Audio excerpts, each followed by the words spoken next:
neste momento a Comissão Europeia parece ser especialista em conversas de corredor.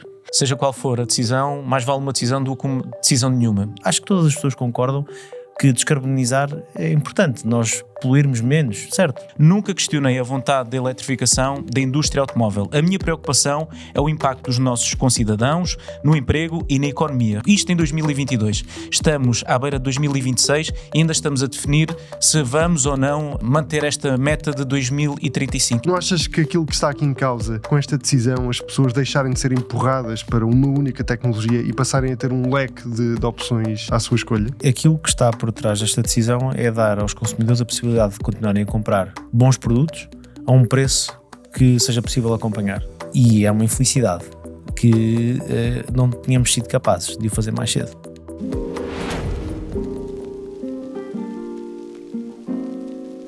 Afinal, em que é que ficamos? Os motores de combustão são ou não para acabar em 2035? Esta é uma novela que parece não ter fim e que acaba de conhecer mais um novo e importante capítulo. Isto porque o Comissário Europeu para os Transportes acaba de confirmar que Bruxelas está a preparar um pacote de medidas que podem salvar o motor de combustão interna.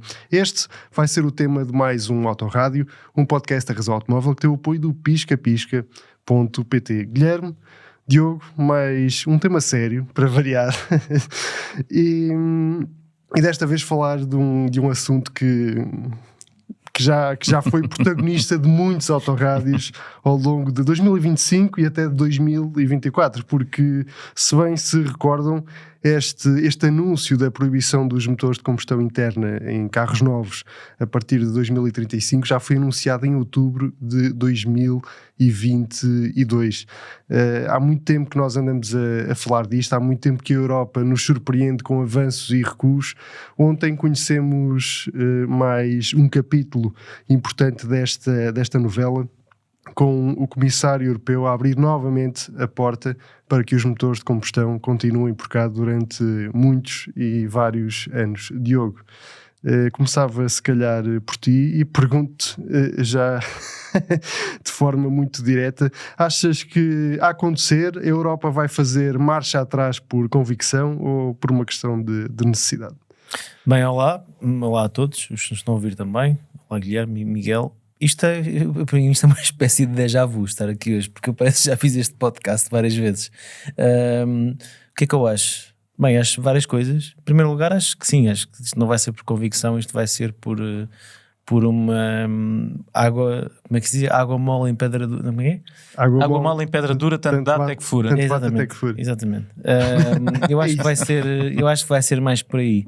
Não me parece que estas pessoas que nos governam, porque é disso que se trata, que tenham feito as coisas de forma muito informada e fizeram de forma consciente.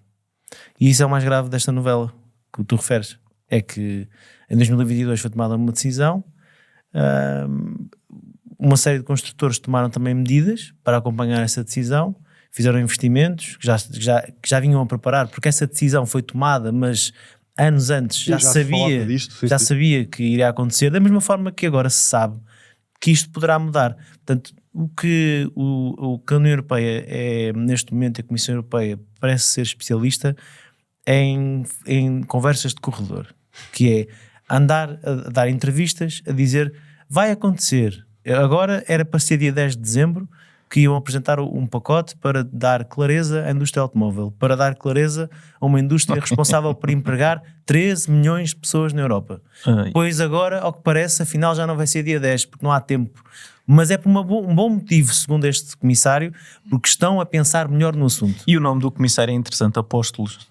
Pronto, mas já é uma questão de fé. Não sei, exatamente, já estamos numa questão de fé. Mas o que é que ele veio agora a afirmar? O que veio dizer é que vão considerar neste pacote alternativas aos elétricos para a descarbonização. Acho que todas as pessoas concordam que descarbonizar é importante, nós poluirmos menos, certo?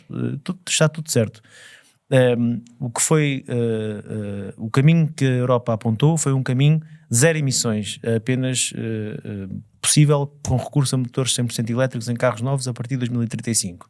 Ora, vamos falar sobre isso hoje, olhando para as vendas de carros elétricos na Europa. Este é um cenário possível, desde que no dia em que se toma essa medida sejam atiradas para o desemprego milhões de pessoas e a Europa perca uma das suas principais ativos tecnológicos e de relevância a nível mundial, que é o automóvel. Portanto, é possível tomar uma decisão destas, se for uma espécie de suicídio coletivo, podemos fazê-lo. E também perceber se faz sentido. Porque se afinal é possível obter um resultado muito similar com combustíveis não fósseis, ou até fósseis, porque este comissário, também já fala em combustíveis de baixas emissões, que não são necessariamente combustíveis sintéticos, podem ser, por exemplo, biocombustíveis. Em uma incorporação superior. E isto abre a porta a coisas que anteriormente não tinham sido abertas. Portanto, então essa é a grande novidade agora. Mas lá está, mas depois no final... Ou foi um novo capítulo? Mas este capítulo é um capítulo que nem sequer foi escrito, foi só falado num corredor, como quem fala, olha, vamos ali tomar um café, olha, afinal vamos fazer isto. Não há uma definição clara daquilo que vai ser feito, nem daquilo que vai ser apresentado. E estamos a 5 dias da data que foi apresentada como sendo a data para a apresentação destas medidas, para a indústria automóvel europeia não perder ímpeto, não perder relevância, para as pessoas não perderem emprego e os consumidores terem alternativas. Isto, infelizmente, lá está, é o que eu digo, parece um déjà vu, estamos aqui a falar isto outra vez.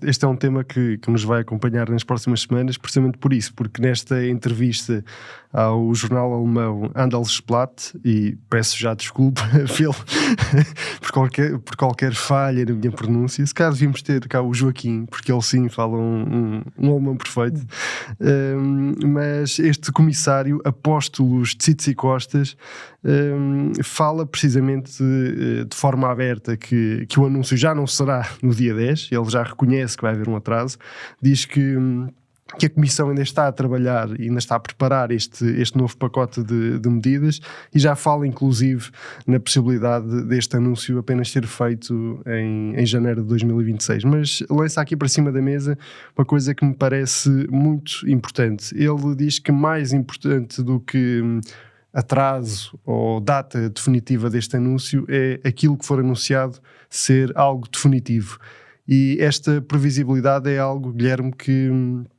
a indústria e as marcas e até as pessoas têm vindo a pedir há muito tempo. Achas que mais importante do que tudo o que possa vir a ser anunciado é que este rumo escolhido pela Europa seja o rumo a seguir para o futuro e que daqui a 2 anos nós não estejamos aqui novamente a falar de outro volte-face e de outra solução que miraculosamente apareceu? Eu acho que estamos condenados a voltar a falar sobre isto uma e outra vez, porque esta indefinição da Europa é péssima, e seja qual for a decisão, mais vale uma decisão do que uma decisão nenhuma. E neste momento estamos exatamente no mesmo ponto que estávamos em outubro de 2022. Eu recordo que em novembro de 2022, já passou imensos anos, tivemos um comissário europeu, na altura Thierry Breton, que era o comissário europeu para o mercado interno, a dizer: não parem de produzir motores de combustão, há 600 mil postos de trabalho em risco. Isto em 2022. Estamos à beira de 2026 e ainda estamos a definir se vamos ou não manter esta meta de 2035. E já nesta altura, estas palavras podiam ter sido ditas ontem, mas foram ditas há 3 anos. Nunca questionei a vontade da eletrificação da indústria automóvel. A minha preocupação é o impacto dos nossos concidadãos no emprego e na economia. Respeito a decisão de acelerar para uma oferta 100% elétrica, mas também encoraja a indústria a continuar a produzir carros com motor de combustão interna,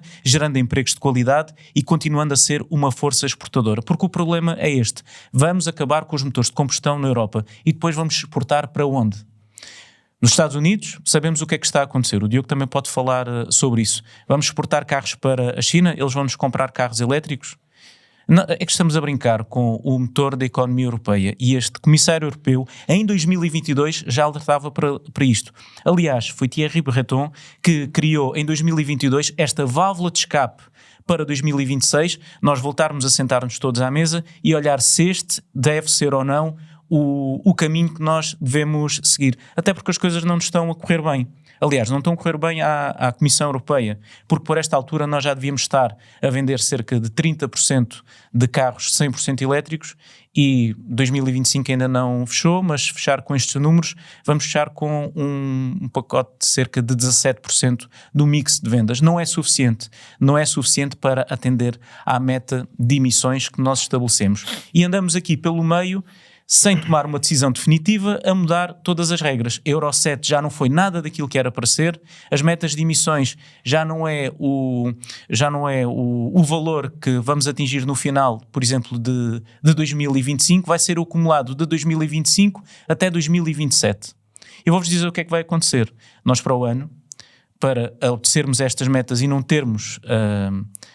as marcas não terem multas, muito provavelmente tu vais querer comprar um carro com motor de combustão num concessionário e eles vão te dizer que não podem vender, vão ter de vender um carro elétrico para não superarem o limite de emissões que nós estabelecemos para nós próprios e não pagarmos multas. Aliás, esta foi uma das razões pela qual a Stellantis começou a vender carros elétricos da Leap Motors na Europa. Foi para poder vender mais carros a combustão. Isto foi dito pelo Pedro Lazarino, responsável da Stellantis em Portugal, que diz que por cada carro elétrico barato que vender é extremamente positivo, porque para respeitar as regras europeias isso permite-lhe depois vender carros a combustão. E isto acontece na Stellantis, acontece noutros grupos também.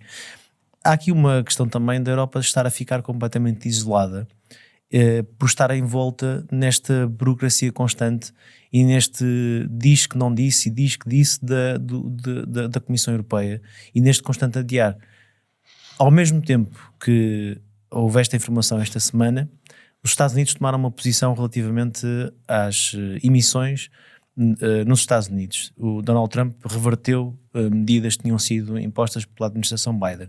E vou citar: estamos oficialmente a remover os padrões café, ridiculamente, isto ao estilo Donald Trump, restritivos e horríveis de Joe Biden, que impuseram restrições dispendiosas e todo o tipo de problemas. E quais são os problemas que ele aponta?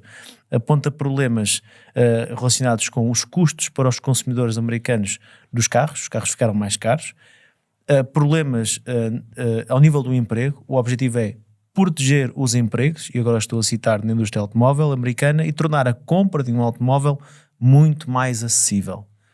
E isto significa que a Europa, mais uma vez, está a falar há 3 anos sobre isto e voltou a ficar sozinha num tema que toda a gente já percebeu qual é que é o problema. A Europa volta a ser a última a responder.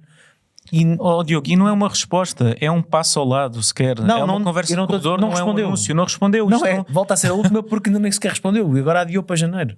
E se calhar em janeiro adia para fevereiro, ou até adia para março, porque também quem adia para março pode adiar para o final do próximo ano, porque também depois mete-se ali a Páscoa e se calhar não dá jeito. Miguel e Diogo, posso só continuar aqui com mais algumas declarações de 2022 do Thierry Breton, isto só para não parecer que nós não estávamos avisados. Eu estou a ler uma notícia que foi publicada pela Razão Automóvel. Nesta entrevista, Thierry Breton defendeu que estamos a presenciar a maior transformação industrial que a União Europeia já conheceu, e é assim que a estamos a tratar.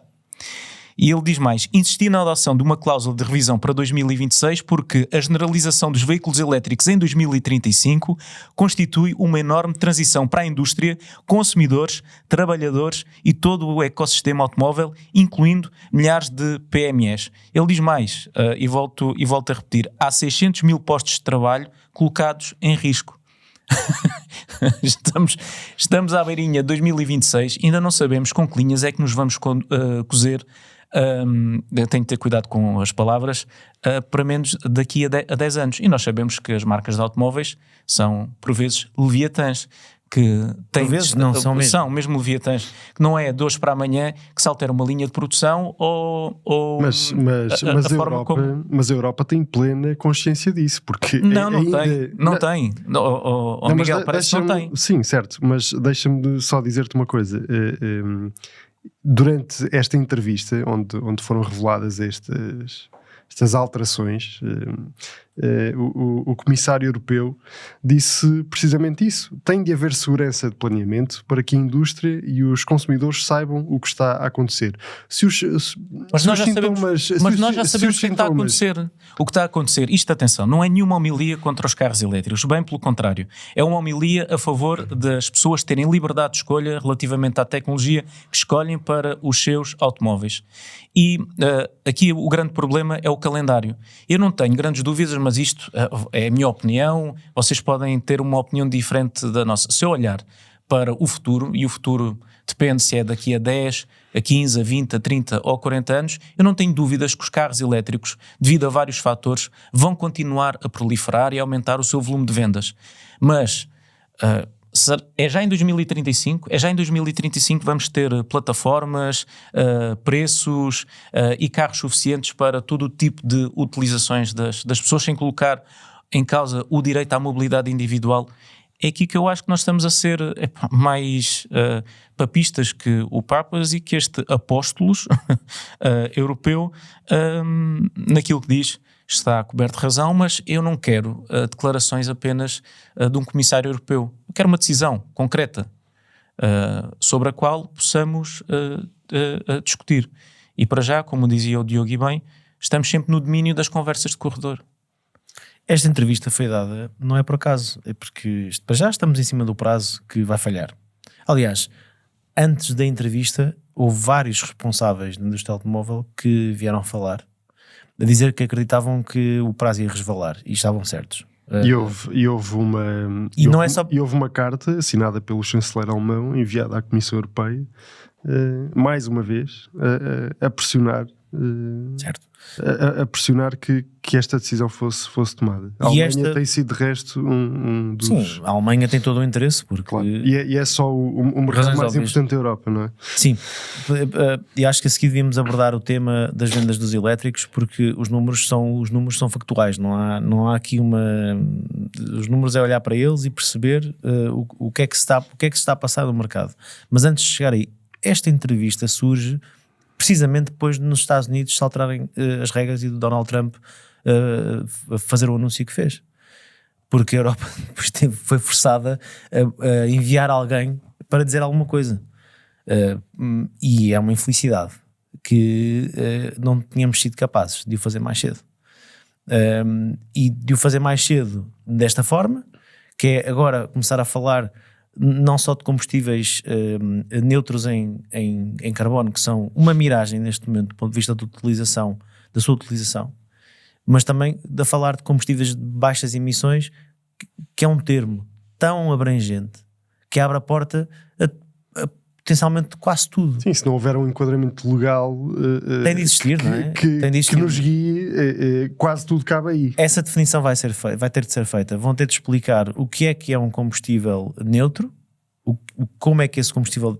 poderá ser certificado, em que moldes poderá começar a sua utilização, se é uma incorporação em combustíveis fósseis gradual, que é aquilo que muito provavelmente vai acontecer, para depois chegar a uma utilização mais definitiva, total, por litro. E os biocombustíveis, de que forma é que poderão ser utilizados pós 2035, qual é que é a fonte também, porque a fonte do biocombustível também depois muda se ele é neutro ou não é, ou se ele polui ou não polui na sua... Poluir, nós vamos poluir sempre, mas se polui mais ou polui menos no seu fabrico. E depois temos de esclarecer as pessoas relativamente às emissões à saída do escape, porque isto é outro tema. Estes combustíveis não são combustíveis de zero poluentes à saída do escape. São combustíveis que não acrescentam mais carbono à atmosfera do que aquele carbono que é produzido na sua queima, que é uma coisa diferente. Não há, as pessoas vão pensar que depois vão ter um carro a combustão em que podem pôr a boca no escape e que não há problema nenhum. Mas não estamos a ir buscar as profundezas do planeta, ossos de dinossauro, e a colocar mais CO2 mas vocês acreditam que obviamente é fundamental existir este enquadramento legal, porque este anúncio sem isso vale zero ou muito pouco, mas vocês, subscrevendo tudo o que estás a dizer, Achas honestamente que no final do dia as pessoas que vão a um concessionário comprar um carro vão estar preocupadas com aquilo que está a sair do escape? Eu acho não achas que aquilo que está aqui em causa é, se calhar com esta decisão, as pessoas deixarem de ser empurradas para uma única tecnologia e passarem a ter um leque de opções à sua escolha? Aquilo que está por trás desta decisão é dar aos consumidores a possibilidade de continuarem a comprar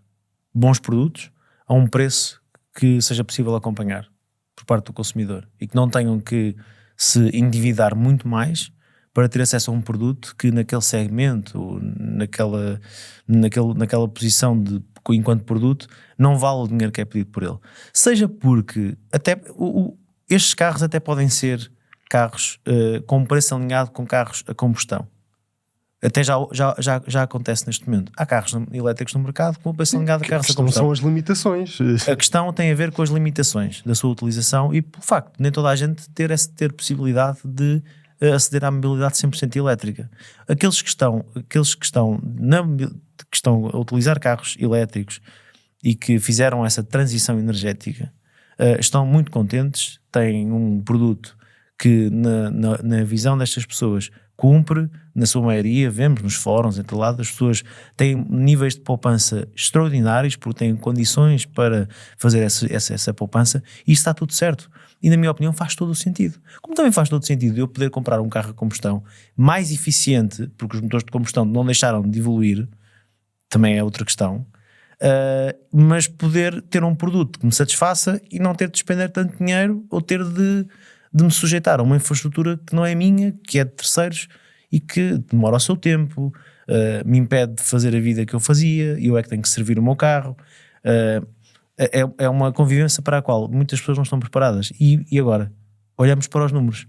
Vemos que na Europa, neste momento, as vendas de carros 100% elétricos representam este ano cerca de 16% do volume global de vendas. Já devíamos estar nos 30%. É só o dobro. E não estamos lá. E não vamos estar no próximo ano também. Porque há um crescimento de 20 e tal por cento por ano. Foi aquilo que nós crescemos este ano na Europa, a nível de vendas de carros 100% elétricos. No próximo ano vamos ficar a rondar os 20% se crescermos ao mesmo ritmo. E eu acredito que sim. E eu acredito que sim, porque existem cada vez mais carros 100% elétricos a chegar ao mercado com preços cada vez mais interessantes. Acredito que sim. Mas ainda assim, 20% das vendas, pois há 80% de carros que chegam ao mercado que não são elétricos. Ou seja, basta olhar para os números. É o que está por trás disto.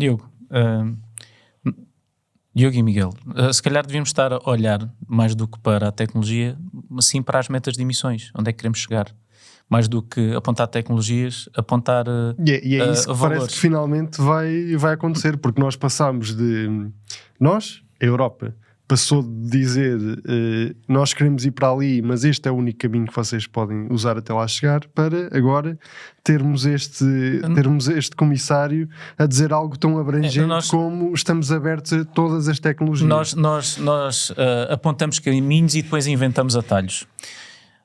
Apontámos o caminho da eletrificação total para 2035 e depois dissemos que a norma Euro 7 ia ser altamente penalizadora para os carros com motor de combustão. Resultado, e vamos transformar esse caminho num atalho. E a norma Euro 7 deixou de ser tudo aquilo que era suposto ser. Se fosse tudo aquilo que estava previsto, estávamos a confrontar-nos com a obsolescência legislativa, através de decreto, dos motores de combustão. A montanha acabou por parir um rato e as metas de emissões da Euro 7 acabaram por ser muito mais suaves. Agora estamos a assistir o mesmo. Não vamos terminar com os motores de combustão, mas atenção, que vão ser combustíveis com baixo carbono, acho que é esta... baixas emissões. Baixas emissões. E não sabemos muito bem o que é que isto é. Depois, relativamente às metas de emissões, também tivemos de alterar a forma como as emissões eram calculadas. Passou de ser a média do ano para ser a média acumulada de 2025, 2026 e 2027, e no final vamos ver se conseguimos cumprir as 93,7 gramas por quilómetro impostas pela União Europeia. Porque o problema, e volto a repetir, é este. é que as vendas de elétricos não estão a aumentar o suficiente. Como o Diogo te estava a dizer, se tudo continuar assim, no final do ano vamos ficar com um mix de vendas de 100% elétricos na Europa na ordem dos 16%, 17%, sendo um bocadinho mais otimista. Em 2024 estava nas 12,5% e está muito longe do necessário, que está em torno dos 25% de mix de vendas, para nós conseguirmos chegar a esta média de 93,7 gramas por quilómetro. A Stellantis já está a trazer uma marca chinesa, a Leapmotor, para conseguir ajudar naquela pool de emissões a baixar significativamente as emissões. Há marcas a fazerem descontos brutais nos elétricos para conseguir levar as pessoas a adotarem aquela tecnologia. As margens tão importantes para a indústria automóvel, para se conseguir investir e apostar em novos produtos, estão a ser completamente esmagadas para conseguir atender a estas metas de emissões. Ou seja, o inimigo mora em casa. Nós estamos, por um lado, a impor a eletrificação e, por outro, a colocar multas que nos tiram o dinheiro necessário para nós investirmos em novas tecnologias. Estamos a querer tudo em simultâneo. Não é fácil. A última coisa que eu gostava de estar neste momento era à frente de uma marca de automóveis. Aliás, nós temos visto muitos históricos CEOs de marcas também a dizerem, se calhar não estou para isto. O Luca Di Meo saiu do setor automóvel. Não é fácil, porque o Carlos Tavares foi-se embora. O Carlos Tavares ou foi embora ou mandaram-no embora. Foi-se embora, não acrescentei mais nenhum ponto. Não disse porquê. Não sei como. Não é fácil. Como é que se navegam estas águas? E depois repara na responsabilidade. Tu tens milhares de postos de trabalho à tua responsabilidade. Certo, mas isso não é... Essa responsabilidade não surgiu na semana passada, não é? Não. Em 2022 já existia. A questão, e tal como o Diogo trouxe aqui para cima da mesa no início, às tantas também é um tema de competitividade. O Diogo dizia a verdade é que a Europa tem seguido um rumo que mais ninguém seguiu e tem passado de assumir um papel de protagonismo na indústria automóvel mundial para cada vez mais ter um papel secundário. E vemos todos os continentes a avançar e a Europa a perder cada vez mais terreno. Vocês sabem como é que a China conseguiu ter o mix de vendas que tem de elétricos? Proibiu as pessoas comprarem carros a combustão. É aquilo que praticamente ninguém diz. Se quiseres comprar um carro a combustão na China neste momento... Mas era isso que a Europa estava a propor, de certa forma. Não é isso que a Europa está a propor.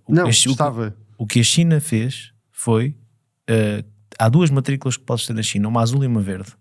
Matrículas azuis são matrículas de carros que não são carros verdes, literalmente. É muito fácil de entender. E essas matrículas podes esperar até 3 anos se quiseres ter uma matrícula dessas.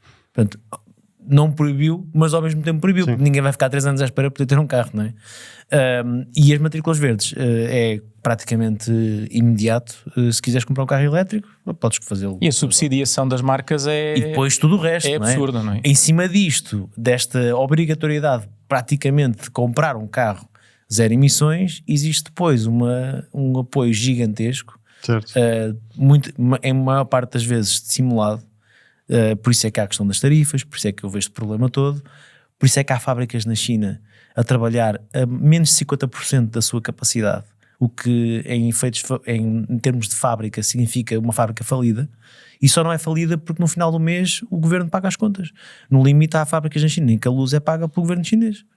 E isto é uma realidade, e nós temos que entender que num mundo globalizado, onde nós compramos produtos que vêm de todo lado, estes mecanismos de proteção que foram criados, as tarifas, fazem sentido na medida em que atualmente a balança está completamente desequilibrada. Nós na Europa não podemos fazer isto.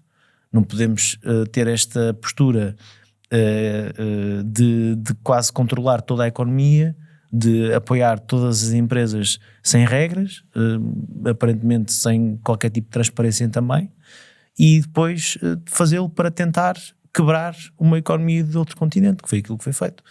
O objetivo disto foi dominar o mercado mundial do setor automóvel. Foi por isso que a China fez isto. Ora, a Europa, a ver isto a acontecer e a perceber, tomou medidas mais rápidas relativamente às tarifas, ok, para conseguir aqui equilibrar a balança no preço, porque Os construtores europeus, por causa disto também, começaram a produzir estes carros na Europa, porque os planos todos de ir produzir na China e de importar depois os carros caíram por terra com tarifas de 27, 35 e tal %, deixou de fazer sentido. Por isso é que temos o ID1 a ser produzido em Palmela, temos o ID-Pol a ser produzido em Pamplona, em Martorell, juntamente com o Copa Raval, e temos também o ID-Cross a ser produzido em Pamplona, em Espanha, porque se não existissem tarifas, muito provavelmente estes carros iam ser produzidos na China, porque é muito mais barato, não é? Mas fora essa medida das tarifas, que outra medida é que a União Europeia tomou nos últimos anos para proteger os automóveis e para aumentar a competitividade do setor? Nenhuma. É assim, não vamos estar aqui a fazer uma análise, não me parece que a questão seja o que é que foi feito. Acho que nesta fase é aquilo que é necessário fazer-se relativamente à tecnologia, que é aquilo que o Guilherme estava a dizer. Não olhamos para a tecnologia, olhamos para os objetivos de emissões, independentemente de como é que lá chegamos, porque senão estamos a condicionar de forma brutal uma economia que tinha todos os ingredientes para continuar a crescer. Há um fator também aqui que tem contribuído de forma bastante, como é que eu ia dizer, decisiva para as dificuldades que os construtores europeus têm enfrentado nos últimos 2-3 anos, que tem sido a quebra de vendas gigante no mercado chinês. Os construtores europeus estavam muito expostos ao mercado chinês no que a vendas diz respeito. A Porsche, a Volkswagen, a BMW, por exemplo, a BMW fechou imensos concessionários na China. A Mini está com um problema gigante. Todos os carros são produzidos na China. Todos os elétricos da Mini vêm da China. É que ninguém os compra na China e depois também tem um problema porque depois ninguém os consegue comprar na Europa por causa das tarifas, não é?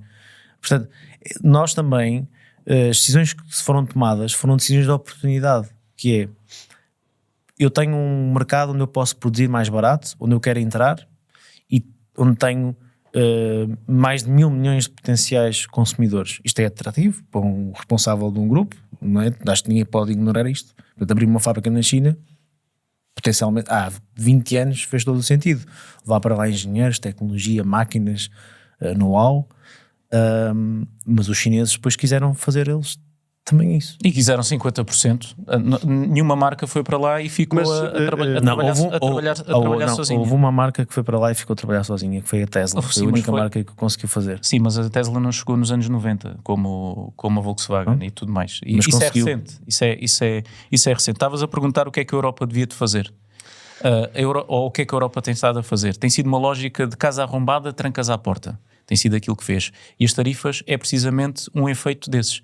Como a casa foi arrombada, agora trancas à porta. Vamos tentar trancar o nosso mercado porque estamos em maus lençóis. Sobre aquilo que deviam de fazer para o futuro. Parem, por favor, com esta produção, a máquina legislativa que lá tem, que todos os meses é uma nova regra, uma diferença do mês de emissões e depois outra. Parem com isso. 25% do custo de R&D na Europa é para papel, é para entender quais é que são as normas europeias e andar a desviar se vão para a esquerda, se vão para a direita, o que é que agora não podemos, é o BIP, é o BAP do motor, não pode continuar isto.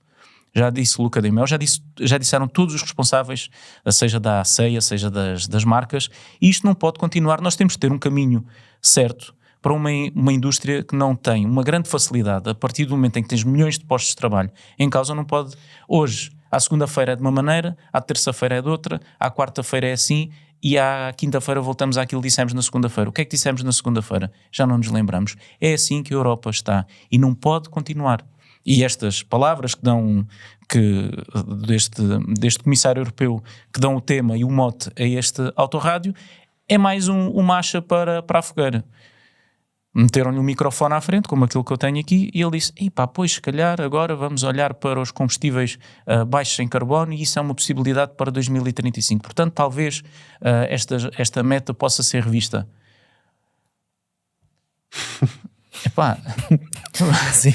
Isto a acontecer, vai ao encontro de muitas daquelas que são as principais vozes da indústria, mas nós sabemos perfeitamente que há marcas que também já se opuseram de forma pública Claro, a este só põem, porque tomam decisões, dizem assim, disseram-nos que o futuro vai ser 100% elétrico em 2035. Ok, então vamos parar de desenvolver motores de combustão, vamos apostar tudo nos carros elétricos e vamos neste sentido. E muitas marcas fizeram isso e fizeram anúncios. Fez a Alfa Romeo, fez a Porsche, enfim, posso mencionar, fez a Volvo. Naturalmente que algumas destas marcas estão chateadas porque fizeram aquilo que disseram que ia ser as regras e depois, a meio do jogo, volta-se a mudar as regras. Também não é justo. Não é justo para as marcas que tomaram a decisão face às regras que lhes colocaram, mas também não é justo continuar assim sabendo que as coisas não estão a correr bem. O problema, e pegando nas palavras iniciais do Diogo no início deste autorrádio, eu acho que não foi de forma consciente que foram tomadas estas decisões. Foi de forma inconsciente, mas muito convicta. Que é um cocktail perigosíssimo. Inconsciência e muita convicção. E agora a fatura está aí. Está na indecisão face ao futuro da indústria automóvel, está numa quebra já significativa da indústria dos componentes na Europa, a incorporação de componentes europeus nas fábricas que estão a vir de marcas chinesas para a China é muito... Para a Europa. Para a Europa, desculpa. É bastante... É diminuta e no meio disto tudo ainda podemos adicionar mais algumas camadas de dificuldade. Custos com a energia estão a aumentar. O custo para o consumidor final dos automóveis está a aumentar. Em 2019 vendia-se na Europa todos os anos mais de 1 milhão de carros com preço abaixo dos 15 mil euros. Sabes quanto é que se vendeu em 2024? Menos de 100 mil. De 2010 para 2024, sabes qual é que foi o aumento do custo médio dos automóveis para os europeus? 70%. Sabes porque nós já mencionámos isto noutro autorrádio. 70%. Há uns anos, o carro mais vendido na Europa era um Volkswagen Golf. Agora é um Dacia Sandero. Isto diz muito da degradação da nossa economia e do nosso poder de compra. E o que é que nós estamos a fazer? A aumentar a complexidade dos automóveis, a colocar metas demasiado ambiciosas para o futuro. Quando nós falamos de sustentabilidade, não podemos só falar de sustentabilidade ambiental. Temos de falar da sustentabilidade social, industrial, económica. Caso contrário, não há sustentabilidade ambiental que resista. E nós sabemos que só com crescimento económico é que nós podemos ter metas de emissões ambiciosas. Basta ver que são os países mais desenvolvidos, com as economias mais prósperas, que são aqueles que emitem menos. O desenvolvimento económico não é inimigo do ambiente, bem pelo contrário. Apesar de todas as incertezas que ainda existem em torno deste tema... Há uma certeza que chama-se a GRGT, não? Há um tema que foi mais uma vez reiterado por este Comissário Europeu para os Transportes, que é a criação desta nova categoria de pequenos elétricos que vão custar em torno dos 15 mil euros. Independentemente de tudo o que possa vir a ser anunciado relativamente aos motores de combustão, estamos de acordo que faz sentido pensar num novo segmento de automóveis mais barato. Se calhar agora, uma vez que vamos aumentar a vida útil do motor de combustão, se calhar abrir esta criação deste novo segmento a outro tipo de propostas que não sejam só elétricas. É o regresso dos Master Smiths e dos Izetas e dos Chá. Estás a andar de sado. Eu acho que sim. Quer dizer, repara. Eu acho que não. Eu espero que não. Eu acho que sim. Não, eu não digo isto com grande prazer, não é? Se o motor de combustão puder um motor de combustão não faz sentido nenhum no centro das cidades, num carro pequenino. Eu acho que tem de ser um carro elétrico.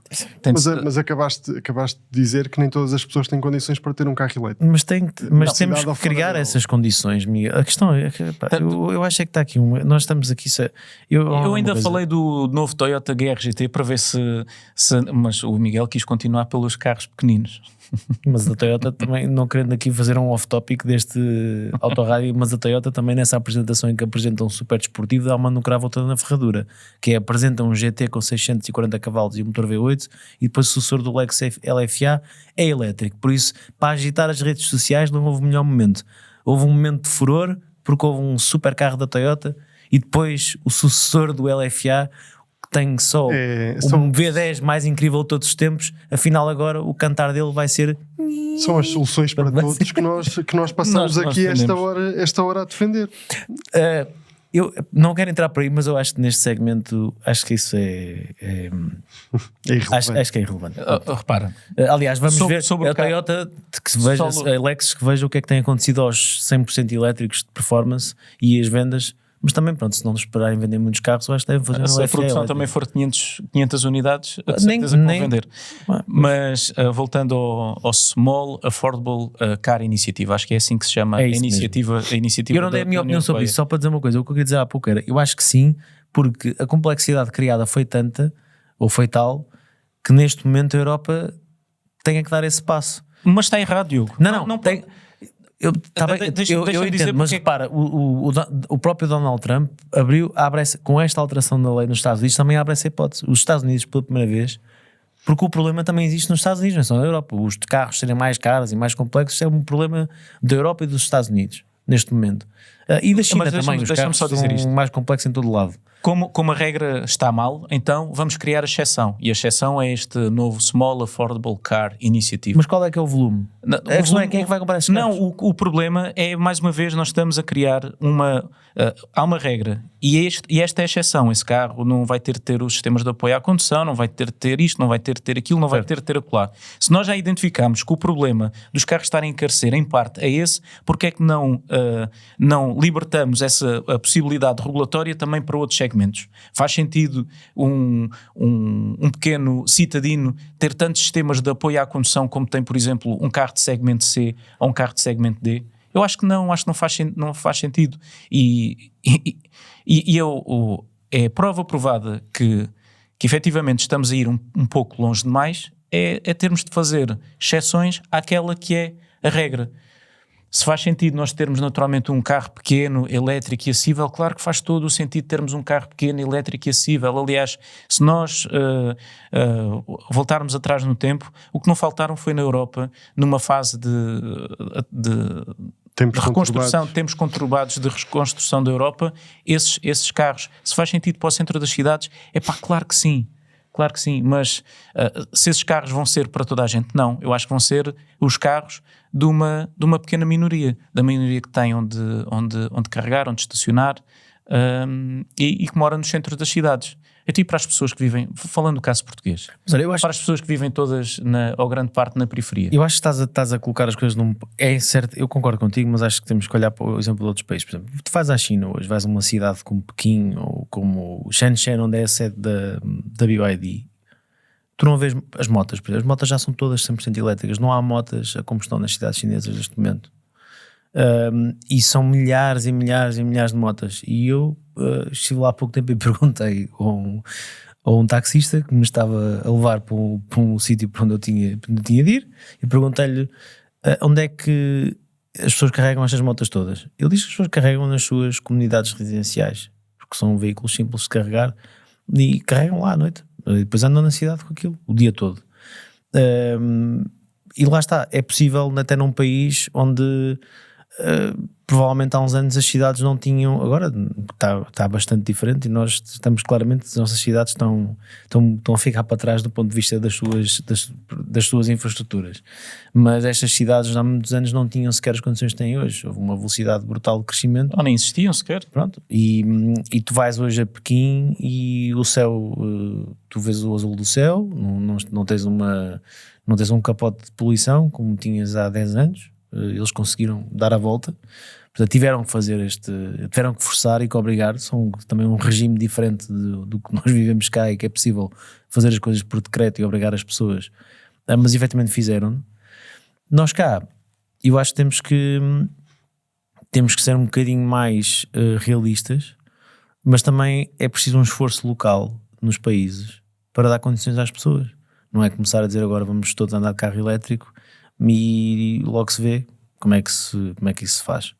Porque quem não carrega em casa o carro elétrico, quem depende única e exclusivamente da rede pública, pode vir a pregoar o que quiser para os comentários, etc. Mas eu não acredito que seja muito fácil de conviver, porque quando eu uso um carro elétrico eu não tenho onde carregar, eu tenho que fazer concessões na minha vida. Mas do ponto de vista da aquisição é difícil fazer mais do que aquilo que está a ser feito. Mas o problema, lá está, mas isso é aquela velha questão. Voltamos ao autorrádio de 2020, 2021. Eu estou a dizer isto concordando com o que estás a dizer, mas vamos imaginar que eu até tenho uma garagem, posso carregar em casa. Mas estas conversas são conversas como eu, compras um carro elétrico. Se tiveres essas condições todas, o carro elétrico é imbatível. Pronto. É imbatível. Tão simples quanto isto, mas o mundo não é a nossa condição. Há uma multiplicidade de utilizações e de perfis. Porque é que temos de dar apenas uma solução, apenas uma tecnologia? E nem tem a ver com o preço, porque tu compraste um carro elétrico novo que custa bastante dinheiro, mas no mercado dos usados há carros elétricos cada vez mais. Por 15 mil euros, os elétricos são o novo diesel da classe média. De segmento médio. Não estamos a falar de carros pequeninos, estamos a falar de um Tesla Model 3. Sim, carros que já podem não gosto da Tesla, não sei o quê. Papel do primeiro carro. Então, tudo bem, podem dizer abaixo de 30 mil euros, um carro gigantesco, com uma qualidade de construção notável, uma eficiência excelente. Nós temos feito muitos conteúdos. Aliás, nós temos uma série, não querendo aqui mencionar o patrocinador a sobrepor-me ao Miguel, que está a moderar este rádio. Podes mencionar. Mas nós temos uma série em que testamos todos os meses em vídeo um usado e no nosso website todas as semanas. E nós temos testado, aliás, o primeiro teste foi um 100% elétrico, o Tesla Model 3. No mercado dos usados e no pisca-pisca podem encontrar imensos. Já há carros elétricos a um preço interessante, com uma autonomia até relativamente porreira, e quem tem condições para os ter consegue carregar muito barato. Portanto, a utilização destes carros é muito barata. Ok, depois há a questão da bateria, as preocupações das pessoas, porque é de facto um componente caro, e isso deve preocupar as pessoas, sem dúvida. Não estou a dizer que não deve preocupar, deve. Mas daqui a 10 anos não vão faltar sítios onde pôr baterias já em segunda vida, recondicionadas, como há para os nossos telefones. Nós temos um telefone novo, passado 2 ou 3 anos a bateria foi à vida. Não é uma questão. A verdade é que as baterias não são uma questão. têm-se portado muito melhor do que toda a gente. Certo, mas 10 anos, 12 anos, 14 anos. Mais, até. Pronto. Nós temos um Renault Zoe na Razão Automóvel que compramos, que devemos de fazer uma série com ele algum dia, Guilherme, que é um ex-TVDE, um carro que tem neste momento praticamente 400 mil quilómetros, e toda a gente usa o carro de um lado para o outro, e tens luzes do motor acesas, tem tudo aceso, aquilo está tudo, mas funciona e faz 200 km fácil, com autoestrada, com tudo, e atinge velocidade máxima, tudo, custou meio dúzia de trocos. O carro que é tipo um guarda-chuva com rodas. Carregamos aquilo, nós nem sabemos quanto é que custa andar com o carro, porque aquilo é tão barato que são, não sei, 3 euros por cada 200 km, 4 euros, não faço ideia sequer. E pronto, e como isto há outras soluções. Portanto, não é uma questão de preço, é uma questão de, como nós começamos, previsibilidade, das pessoas perceberem também qual é que é o rumo, porque também para quem compra um carro hoje, estar a pensar, mas espera aí, mas afinal eu vou comprar um carro hoje e compro combustão, não compro, porque depois vou ficar com um produto que me custou tanto dinheiro. O que é que eu vou fazer com ele? Quanto é que ele vai valer? Será que vai manter o preço? Será que não vai? O carro elétrico, será que vai valer? Não vai? Porque se há um voltar atrás para os combustíveis fósseis, para o tipo de foco, o carro elétrico que eu comprei ainda vai desvalorizar mais. Portanto, há muitas questões e isto deve ser tratado com alguma seriedade, porque é aquilo que acho que devemos esperar, e eu espero mesmo que em janeiro, no início do próximo ano, que a Europa entre em 2026 com o pé direito e que não seja só conversa, que seja ação e que depois haja eco também no mercado. E nessa altura cá estaremos no Autorádio para falar de tudo o que for anunciado neste pacote de medidas. Ou adiado. E eu não quero fazer mais nenhum Autorádio este ano sobre isto. Eu quero falar sobre carros. Vocês mandem-me aqui, peçam para vir cá falar sobre carros. se isto não for anunciado entretanto, acho que podemos acordar que isso não vai acontecer. Posso. E chegamos assim ao fim de mais um Autorádio, um podcast da Razão Automóvel que teve o apoio do Pisca, pisca.pt. Tem lá mais de 50 mil opções à escolha. Há carros com todo o tipo de tecnologia, com todo o tipo de carroceria, para todas as carteiras. Garantidamente vão encontrar lá um carro que sirva as vossas necessidades. Meus senhores, até à próxima semana. E Até à um grande próxima abraço semana, a todos, Miguel. a quem nos está a ouvir ou a ver aí em casa.